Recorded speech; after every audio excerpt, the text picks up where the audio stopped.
Hello, listeners.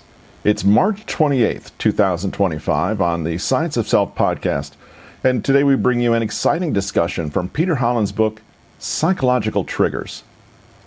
In Psychological Triggers, Hollins takes us deep into our subconscious, illuminating why we often act irrationally and self-defeating in ways that are detrimental to ourselves. By understanding these underlying causes of our behavior, our primordial urges for safety or connection or fears, we can learn how not to just be more rational, but also happier, healthier people as a result.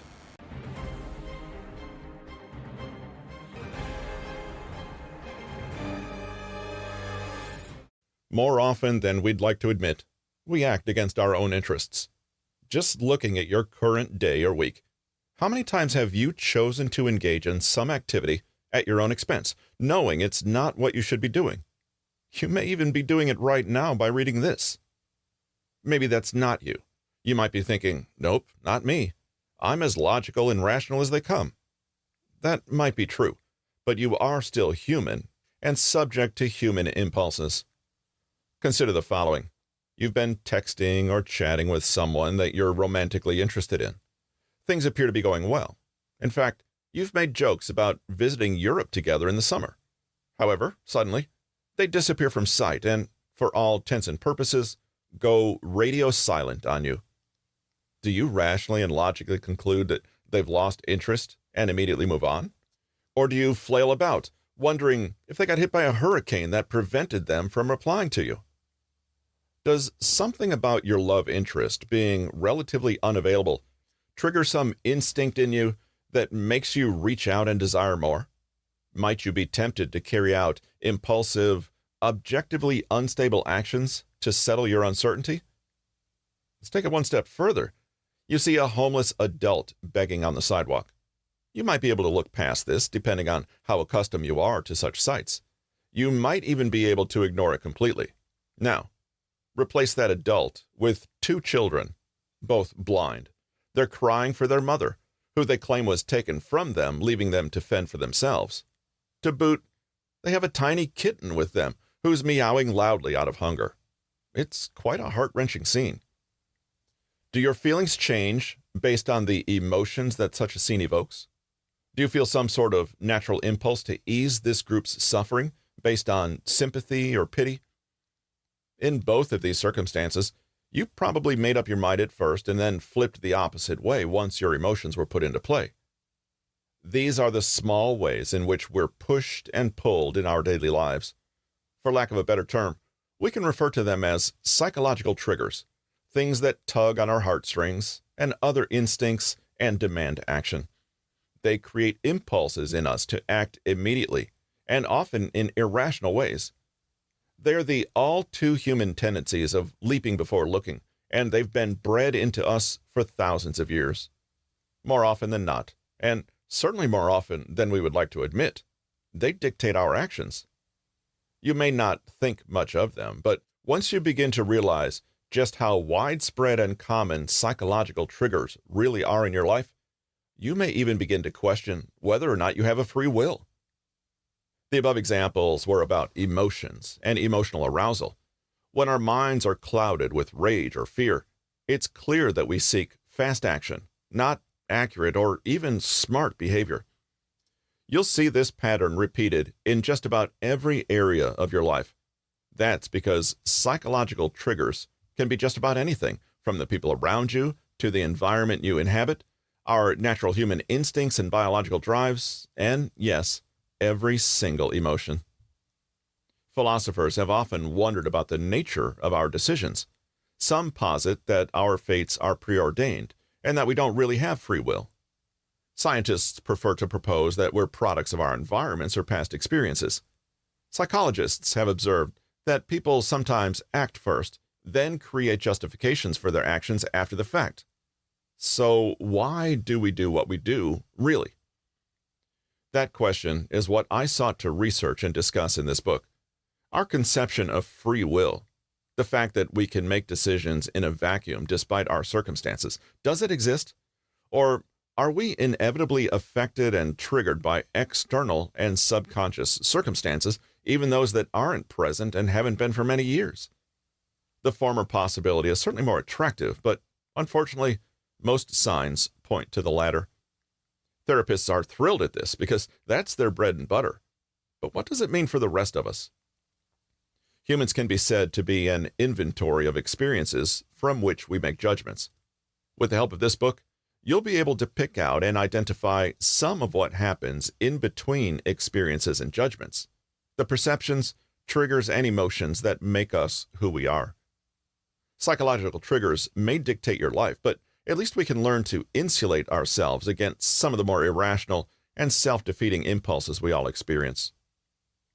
Filled with good intentions, we make plans for our lives that don't always work. Despite wanting one thing, we choose another. We commit, make promises, set goals, and yet we're often unhappy, unfulfilled, confused. How do we go astray in our lives? What leads us to make questionable or bad choices? What causes us to pursue erroneous lines of thought that result in faulty conclusions? Most of the time in our lives, we generally know what we should be doing. We even know what we shouldn't be doing. So why aren't we partaking in what we know is good for us and avoiding what we know is bad? Are we just piles of impulses instead of a functioning brain? Why do we act against our own interests so frequently? These questions are perhaps some of the most commonly asked in psychology, philosophy, and everyday life, and have occupied mankind more or less since the beginning. The answer is simple: psychological triggers, and this is what this book serves to investigate. We live under the pretense that all humans, as we're told, have free will. We never really question this premise. The principle of free will declares we make our own choices under our own discretion, independently of the influence of outside factors or the requirements of the rest of the world. In reality, we have much less control over our own decisions and actions than we believe. We don't have true free will. Often, we're not even aware of all the ways we are unaware. Instead, we're composites of psychological triggers that dictate our decisions and regulate our emotions. Of course, we are capable of making rational decisions, but for most of our recorded and unrecorded history, that hasn't been what's kept us alive and thriving. It's impossible to define or even count how we're affected by factors we don't control or have awareness of. So many of these triggers accumulate in the subconscious throughout the course of our lives without any sense of rhyme or reason.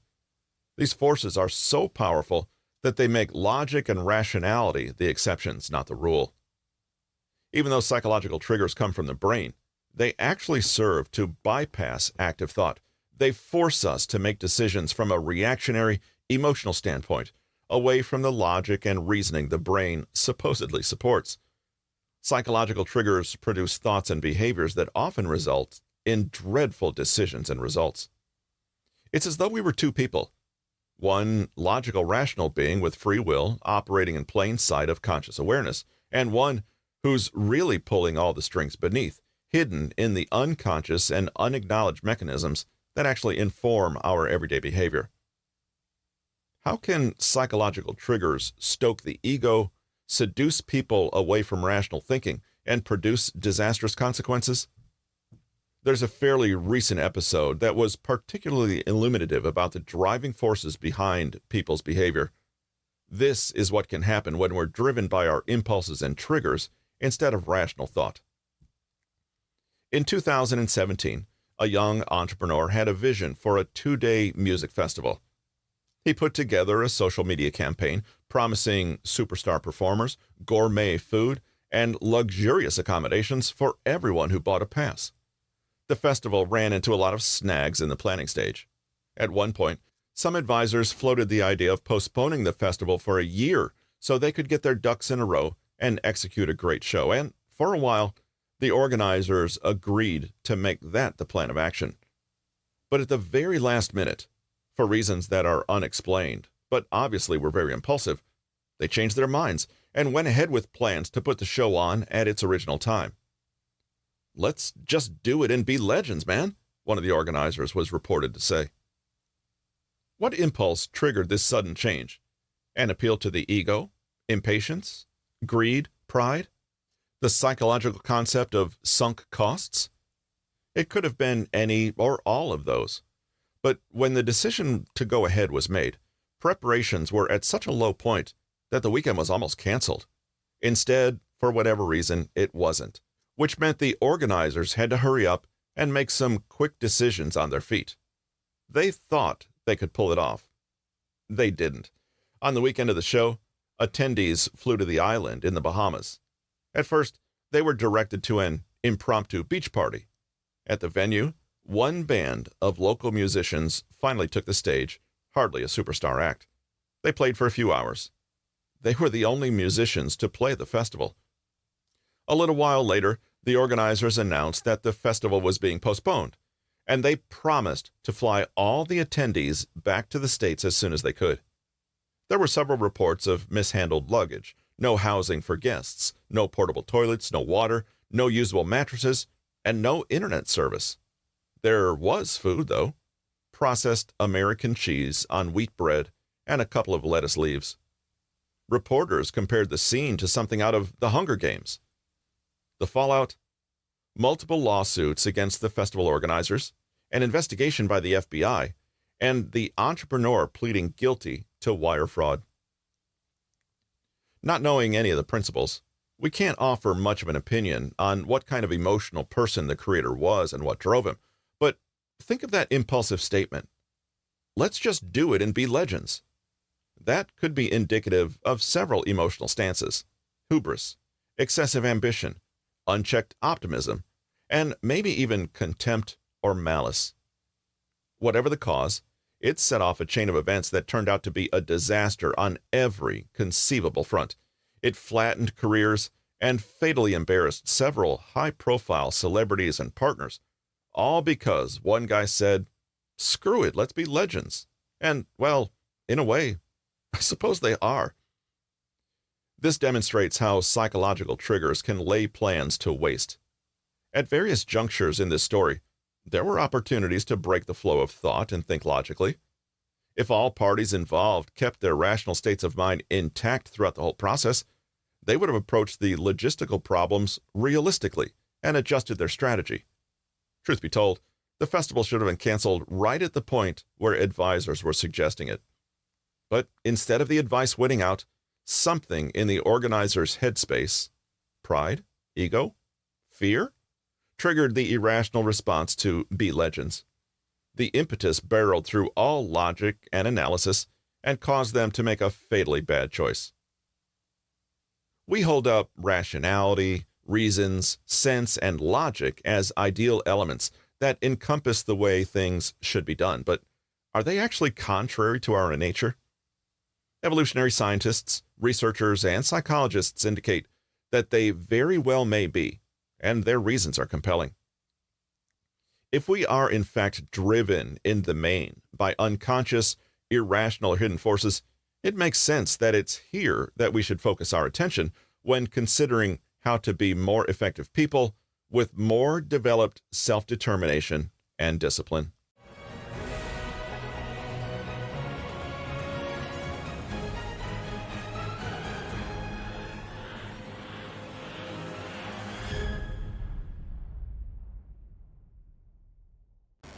Today we've been delving into the realm of psychological triggers, exploring how they drive our behavior in ways often beyond our conscious control or understanding.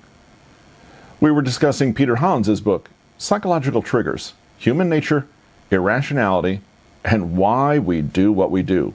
An insightful read that helps us understand the hidden influence behind actions, thoughts, and behaviors better by unraveling how our brains work.